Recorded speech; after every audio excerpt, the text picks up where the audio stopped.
Hello, कैसे हैं बच्चे? ठीक होंगे। हम आपको पिछले वीडियो में बताए थे परिपथ के अतिभारण के बारे में। चैप्टर था चला विद्युत धारा। क्या था चैप्टर चल रहा था? विद्युत धारा। हम आपको बताए थे अतिभारण क्या है, फ्यूज के बारे में क्या है, फ्यूज की क्षमता क्या है। आज पढ़ना है लघु पतन।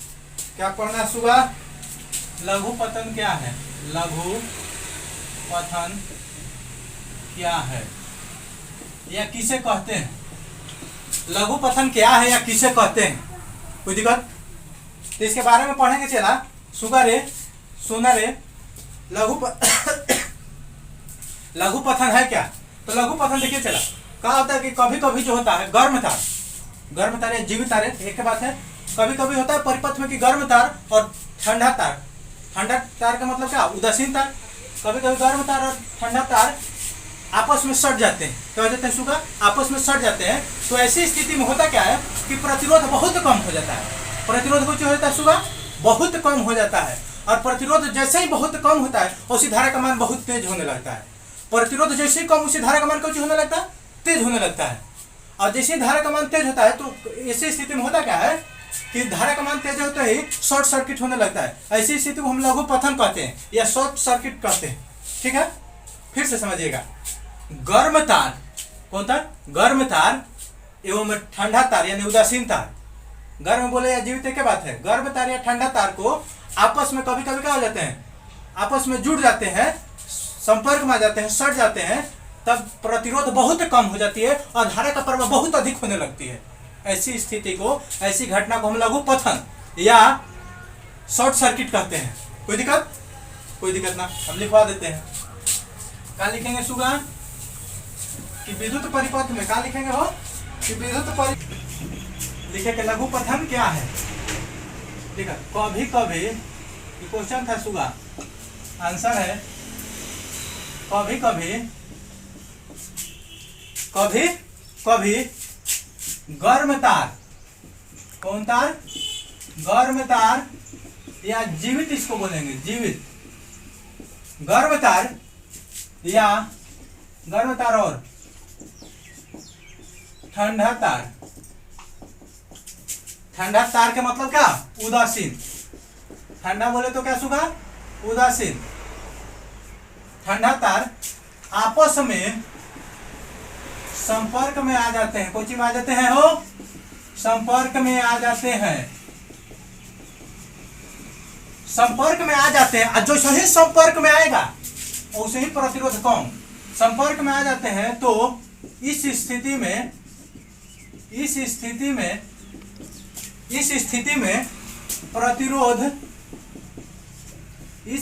प्रतिरोध बहुत कम हो जाती है, बहुत कम हो जाती है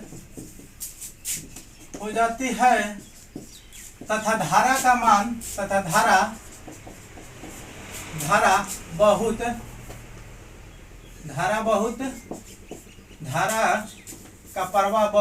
का प्रवाह लिखिए। धारा का प्रवाह बहुत अधिक होने लगती है, बहुत अधिक होने लगती है, अधिक होने लगती है। इस घटना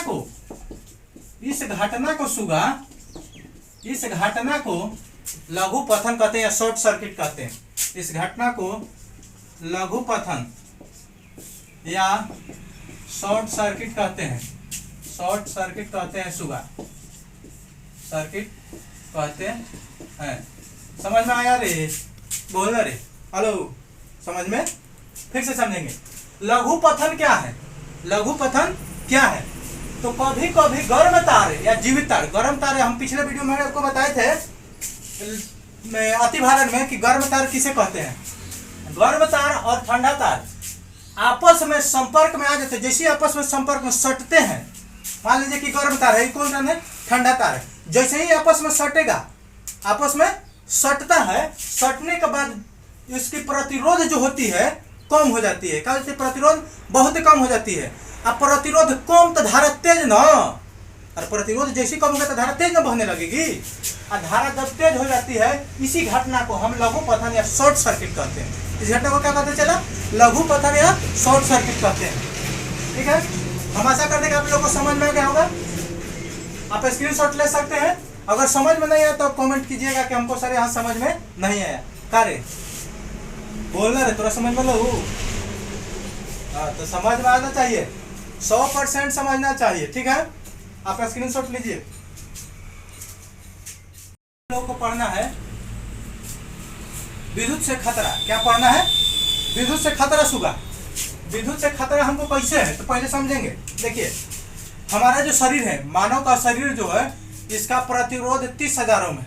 कितना है? 30,000 ओम। मानव शरीर का प्रतिरोध कितना ओम है? 30,000 ओम। और इसका मुख्य जो भाग है चर्म होता है। चर्म मतलब क्या? चाम। अगर चर्म गीला रहता है तो हो जाता है 200 से 300 ओम। मानव शरीर का जब चर्म गीला होता है तब प्रतिरोध कितना हो जाता है? 200 से 300 ओम। बोल लो, समझ में ही था। अब विद्युत से हमको खतरा कैसे? अब हमको करंट कम मारती है। चलो हम लोग देखे होंगे कि करंट हम लोग को मारते, कभी छूते हैं तो झटका मारते, कभी कभी होता है हम लोग को मतलब कि खत्म भी हो सकते हैं, जान भी जा सकती है।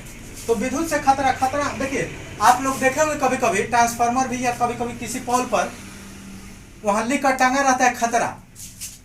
आपको खतरा लिखकर एक बोर्ड बनाकर उस पर साट दिया जाता है। मान लीजिए कितना बड़ा पोल है, ये क्या है सुगा?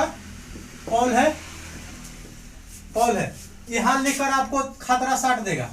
यहां लिखा रहता है ना इतना दूर पर खतरा। इसका मतलब क्या है? इसका मतलब कहने का क्या है उसको कि यहां तक जो विद्युत धारा की इस पर जो तार जो गया हुआ है, इस पर विद्युत धारा के लिए प्रवाहित करने के लिए इसका जो विद्युतीय क्षेत्र है इतना दूर तक है। विद्युतीय क्षेत्र कितना दूर तक है? ये जो खतरा लिखा है इसके ऊपर तक है, और इसके नीचे उसका प्रभाव नहीं है। तो हम लोग यहाँ तक रह सकते हैं। कभी कभी आप लोग सुने होंगे कि फलाना पोल पर चढ़ी थले तब ओकरा मतलब ऊपर तरवा खींच ले। काहे खींच ले? हम लोग को करंट क्यों मारती है? कभी सोचा है करंट क्यों मारती है? करंट हम लोग को इसलिए मारती है, चलो हम लोग जानते हैं कि विद्युत जिस तार से विद्युत धारा का प्रवाह होती है, जिस तार से विद्युत धारा का प्रवाह होती है, इसे मान लीजिए कि विद्युत धारा का प्रवाह हो रहा है, विद्युत धारा का प्रवाह होती है, वो विद्युतीय क्षेत्र के साथ साथ चुंबकीय क्षेत्र भी उत्पन्न करती है। बोलना रे, ये क्या करती है? विद्युत धारा प्रवाह हो रहा है तो इसके साथ साथ इतना दूर तक इसका विद्युतीय क्षेत्र होगा, विद्युतीय क्षेत्र, और साथ साथ कुछ होगा, साथ साथ चुंबकीय क्षेत्र भी होगा। कौन क्षेत्र? चुंबकीय क्षेत्र। साथ साथ कौन क्षेत्र होगा सुबह? चुंबकीय क्षेत्र भी होगा। और जानते हैं चलवा कि हम लोग का शरीर में कोई है? रक्त है। और रक्त में किसकी मात्रा होती है? लोहा के। Fe होता है ना रे, रक्त में क्या होता है? लोहा होता है। और जब ये खतरा लिखकर यहाँ सटा हुआ है और यहाँ तक उसका विद्युतीय क्षेत्र है, चुंबकीय क्षेत्र है, इसके ऊपर तक। और जैसा ही इसके ऊपर हम जाते हैं, जैसे ही इसके ऊपर हम जाते हैं, हमारे शरीर में लोहा है और यहाँ से चुंबकीय क्षेत्र है, तो लोहा चुंबक में सटेगा ना रे? बोलना रे, सटे कि ना सटे? तो जैसे ही ऊपर जाते हैं बोड़ा में भेज देता है। कहाँ भेज देता है? बोड़ा में। बोड़ा में कहने का मतलब है कि हम लोग ऊपर चले जाते हैं। क्या है कि हम लोग जानते हैं कि हमारे रक्त में लोहा है, चलवा Fe है, और यहाँ चुंबक है। यहाँ कोई चीज सुगा? चुंबक न रे, आई दोनों सट न जाएगा। लोहा में चुंबक सटता नहीं रे, और लोहा में चुंबक सट जाएगा तो हम भी सट जाएंगे, और सट जाएंगे तो चल जाएंगे बोड़ा में। कहाँ जाएंगे? बोड़ा में। इसलिए यहाँ लिख देता है वो कि खतरा है, इसके ऊपर आप नहीं जाइए। फिर भी हम लोग जाते हैं। सावधानी हटिए जहाँ दुर्घटना घटी, सावधानी हम लोग को बरतना है, न कि वो बरतेगा। आपको लिख कर यहाँ रख देता है कि खतरा है, इसके ऊपर आप मत जाइए, फिर भी हम लोग जाते हैं तो खतरा है। आपको लिखा रहता है कि बस या ट्रेन के गेट पर मत लटके, फिर भी हम लोग लटकते हैं। तो लटकते तू तब जते बुढ़ा में खे, तू ही ना। बोलना रे, आप लोग समझ रहे कि लाइन हम लोग को करंट क्यों मारती है? बताए ना कि क्यों मारती है? क्योंकि हमारे रक्त में लोहा होता है, विद्युत धारा जिस तार से प्रवाहित होती है उसमें विद्युतीय क्षेत्र के साथ साथ चुंबकीय क्षेत्र भी होती है, जो लोहा में क्या हो जाती है? सट जाती है। जैसे हम उसके नजदीक जाते हैं वो अपने ओर खींच लेती है और खींच के बोड़ा में भेज देती है। खींच के कहाँ भेज देती है? बोड़ा में। अब चलवा हम बताएं आपको कि मनुष्य शरीर का प्रतिरोध जो होता है 30,000 ओम होता है। क्या हजार ओम? 30,000 ओम। और जब चर्म गीला होता है तब 200 से 300 ओम हो जाता है। ठीक है, अब विद्युत से खतरा घर में कैसे होता है, घर में विद्युत से खतरा कैसे होगा? तो सुबह देख रहे विद्युत से घर में खतरा कैसे होते हम बता दी थी। परिपथ क्या हो जाएगा घर में, परिपथ में खतरा। घर में जो होता है, घर में जो होता है, घर में उसी में घर में परिपथ में, घर में लगे परिपथ में निम्नलिखित खराबियां हो सकती है। सुबह कौन खराबियां? निम्न खराबियां होती है, उत्पन्न होती है, खराबियां उत्पन्न होती है, उत्पन्न होती है, उत्पन्न होती है। बोल रे, जैसे मान लीजिए कि पहला ढीला संयोजन, कोई चीज सुबह ढीला संयोजन, कोई भी चीज को उसमें अगर ढीला हो जाएगा, नट बोल्ट तार जो भी ढीला हो जाएगा आपका खराबी कर सकता है परिपथ को। दूसरा दूसरा क्या चला? संयोजन,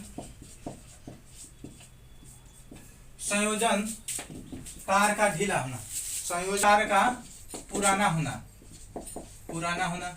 अगर उसमें बहुत पहले से जब हम लगाए तार तक कभी तार बदलवे नहीं किए तो पुराना होगा ना, पुराना होगा शॉर्ट सर्किट भी कर सकता है। बोलना रे, कर दे ना, शॉर्ट सर्किट भी हो जाता है तो इसको बदलना चाहिए। अगर नहीं बदलेंगे तब खराबी उत्पन्न कर सकती है, विद्युत परिपथ को नष्ट कर सकती है। तीसरा स्विच का खराब होना, स्विच का खराब होना, स्विच भी खराब हो सकता है, होगा ना रे। स्विच का उपकरण की खराबी, स्विच का खराब होना, उपकरण खराबी, जो उसमें उपकरण जो जो लगा है उपकरण का खराब होना, उपकरण का खराब होना, उपकरण का खराब होना। सुगर ये सब विद्युत परिपथ जो हम लोग घर में उपयोग करते हैं उसमें जो संयोजन है उसका ढीला हो जाना, ये सब क्या है विद्युत परिपथ में क्या हो सकती है, खराबी उत्पन्न कर सकती है, विद्युत परिपथ को नष्ट कर सकती है।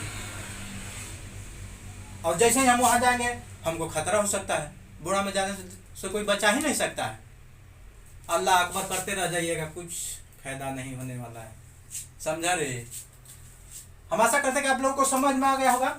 चला रे, हम आपको बताए थे कि जो हम लोग तार का उपयोग करते हैं विद्युत धारा में, विद्युत हम चूंकि जानते हैं चलवा कि विद्युत धारा एक मतलब बहुत बड़ा ऊर्जा का स्रोत है, ऊर्जा का एक बहुत बड़ा स्रोत है। कौन? विद्युत ऊर्जा। अब देखिए हम बताए थे कि इसमें 3 प्रकार के तार का उपयोग होता है। हम लोग जो विद्युत परिपथ बनाते हैं घर में या कहीं पे, उसमें 3 रंग के तार का उपयोग किया जाता है। जैसे पहला मान लीजिए कि गर्म तार। गर्म तार कहने का मतलब क्या है? जिससे करंट का प्रवाह हो रहा है, जिससे करंट आती है उसको गर्म तार कहते हैं। बोलना, जिससे करंट का प्रवाह होगा ना, जिस तार से करंट जाएगी उसको हम गर्म तार कहेंगे। या जीवित तार, ये होता है चलो लाल रंग के। कौन रंग के? लाल रंग के। लेकिन कहीं कहीं चलो पीला भी उपयोग किया जाता है, सब कहीं नीला भी। गर्म तार कैसा होना चाहिए? लाल होना चाहिए, लेकिन बहुत ज्यादा पीला नीला का उपयोग करता है। दूसरा बोले थे चलो एगो है ठंडा तार, या इसको उदासीन बोलते हैं, उदासीन। ठंडा तार या उदासीन तार, ये चलो होता है काले रंग का। कौन रंग का? काला रंग का। ठंडा तार या उदासीन तार काला रंग का। तीसरा क्या था? तीसरा था अर्थिंग तार, अर्थिंग के रूप में। अर्थिंग तार, अर्थिंग के रूप में किसका हम उपयोग करते हैं? सुबह हरा रंग के। कैसा? हरा रंग के। अर्थिंग में किसका प्रयोग करते हैं? चला हरा रंग के। कहीं कहीं जो इन्वर्टर होता है उसमें चला सफेद रंग का तार का उपयोग किया जाता है। ठीक है, हम आशा करते हैं कि आप लोग को समझ में आ गया होगा। आप स्क्रीनशॉट ले सकते हैं। आपकी जो विद्युत धारा चैप्टर थी वो समाप्त हो गई। यही तक आपको पढ़ना था 10th क्लास में। अगर मेरा वीडियो अच्छा लगे तो आप लाइक कीजिए, शेयर कीजिए, कमेंट कीजिए और सब्सक्राइब कीजिए। बेल आइकन को दबाना ना भूले। क्यों? क्योंकि अगर आप नहीं दबाएगा तो आपको जो मेरा वीडियो दिखाई दे रहा है आपको कभी देखने को मिलेगा नहीं। समझा? नहीं समझा? खाली गो करते रह जाइएगा, कुछ समझ में नहीं आएगा, तोरा भी कुछ हो न रहा तो बोरा में चल जाए। वैसा ही कि चलते आप लोग समझिए, देखिए, अच्छा लगे तो आप शेयर कीजिए, सब्सक्राइब कीजिए, कमेंट कीजिए। अगर आपको जहाँ समझ में ना आए आप बोलिए कि सर हमको यहाँ समझ में नहीं आया, हम फिर से समझाएंगे। हम आए हैं यहाँ काउची करने के लिए, समझाने के लिए, ना कि दिन काटने के लिए आए हैं। समझा? हम आप ही लोग के लिए इतना मेहनत कर रहे हैं। चलवा बाबू रे, सुबह रे, तोरे लिए इतना मेहनत करी थी, न तो हमारा कोई फायदा ना है एकरा से। ठीक है, हम सोचते हैं चला कि अपने आप जो हमारे पास जितना है वो सब अपने बच्चों को दे दे। ठीक है, मन समर्पित, तन समर्पित और यह जीवन समर्पित। चाहता हूँ मेरे देश के बच्चे तुझे कुछ और भी दूँ। अगर मेरे पास कुछ और भी बचा होता तो मैं तुझे दे देता, लेकिन जितना मेरे पास है मैं सब कुछ देना चाहता हूँ। ठीक है, बाय।